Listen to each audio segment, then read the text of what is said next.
Now to Democrat stalwart and strategist James Carville losing it over Trump increasing his lead in the latest polls, particularly in those crucial swing states. And Trump's more ahead than he's ever been.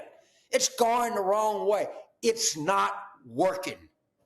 Everything that we're throwing is spaghetti at a wall, and none of it is sticking, me included.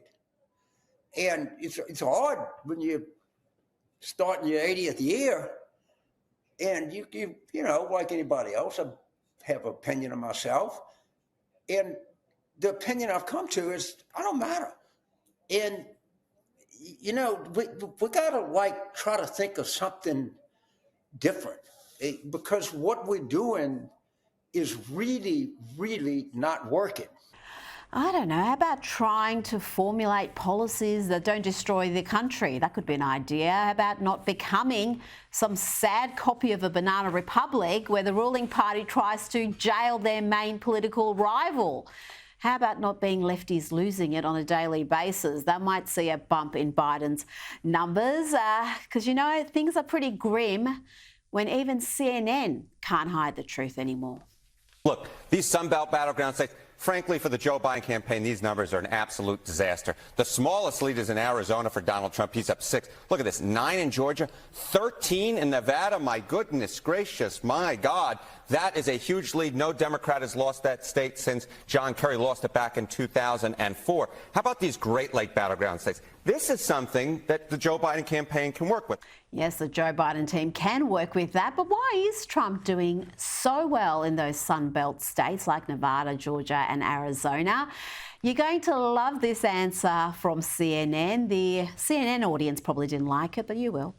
When you're looking into the numbers, why do you think Biden is doing better in the Great Lakes and Trump is doing so much better in the Sunbelt? Yeah, the Trump coalition is changing. That's basically what's cooking here. This is at least one of the big reasons why. So this is among likely voters in all these battleground states we just spoke about. Back in 2020, 84% of the Trump campaigns, the Trump coalition was white.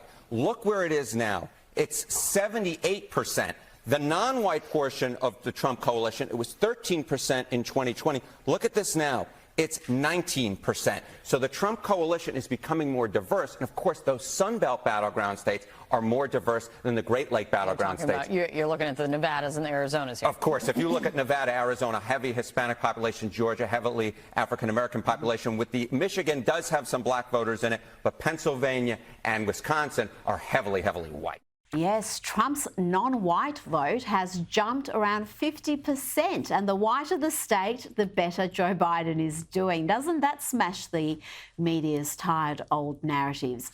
Now to North Carolina, where some lefty students lost it at Duke University's commencement ceremony on Sunday because the guest speaker was Jerry Seinfeld, who has the audacity to be white, male, heterosexual, and even worse, he is a Jew who supports Israel. The lefties couldn't handle that. Some of them got up and walked off as the crowd booed. So what's the big deal about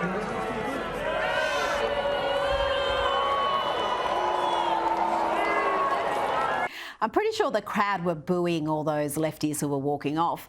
But I do wonder what Jerry Seinfeld could have said that would be so objectionable that you couldn't possibly stomach it. You had to get up and walk off and miss a massive milestone in your academic career.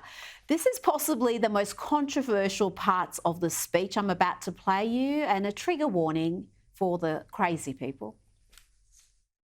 Privilege is a word that has taken quite a beating lately. Privilege today seems to be the worst thing you can have. I would like to take a moment to defend it. Again, a lot of you are thinking, I can't believe they invited this guy. Too late. I say, use your privilege. I grew up a Jewish boy from New York. That is a privilege if you want to be a comedian. My point is we're embarrassed about things we should be proud of and proud of things we should be embarrassed about. So on my staff in the 90s, we had a lot of Harvard guys. They were fantastic, but I could never understand why these guys were so embarrassed about being from Harvard. They would never talk about it. They would never mention it. I'm not talking about Harvard now. I'm talking about the way it used to be. You're never going to believe this. Harvard used to be a great place to go to school.